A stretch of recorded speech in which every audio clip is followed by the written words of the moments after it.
d'odométrie.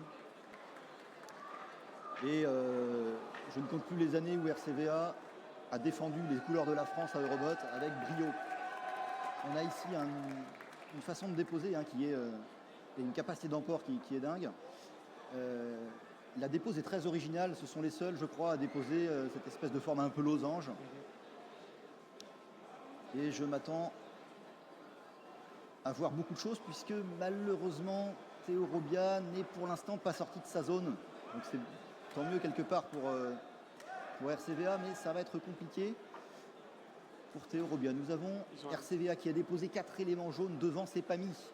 On attend à ce que les PAMI les récupèrent d'ici quelques instants. C'est 2 bras de chaque côté qui manipulent les éléments, c'est sublime là. Il fait 15 choses à la fois. On ne voit que du jaune sur cette table. Le robot ne se déplace pas tant que ça, au final, c'est juste qu'il a plein de travail dans ce coin-là. Voilà, il bosse, il pose les éléments, les PAMI vont partir. Et on arrive aux 15 secondes des PAMI.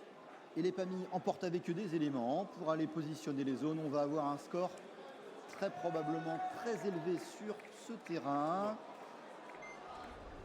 Alors il y a eu conflit, il y a eu contact entre les PAMI, mais finalement ils ont réussi a priori à rentrer en zone. Magnifique match avec 6-7 zones, peut-être 8, même 8 zones occupées par les PAMI d'RCVA. 8 zones appropriées également avec des éléments jaunes. On a un score qui devrait être assez impressionnant. Ça c'est sûr. Je ne me tenterai pas à faire un pari sur ce score parce que quand il y a beaucoup d'éléments, c'est incontable. Et on annonce le score de R2T2, très serré avec les Casnobots. 39-36 et la victoire va pour R2T2. Et la suite du jour, ça va être sur la table numéro... Non, la 4.